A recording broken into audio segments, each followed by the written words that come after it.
Y yo, Oliver, y hoy vamos a ver el ejercicio que están viendo en pantalla. 3 puntos importantes. El primero de ellos son las bolitas o notas musicales, los cuales por cada bolita nos va a indicar qué le debemos de dar a este tambor llamado tarola o caja. Segundo dato importante son los números del 1 al 4, los cuales son los tiempos y los vamos a estar diciendo o contando con la boca cuando practiquemos el ejercicio más adelante.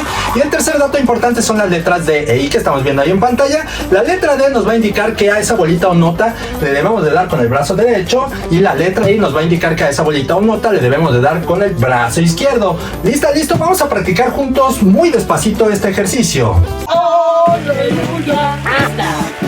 3, 4, 1, 2, 3, 4, 1, 2, 3, 4, 1, 2, 3, 4, 1, 2, 3, 4. Muy bien, síganlo practicando.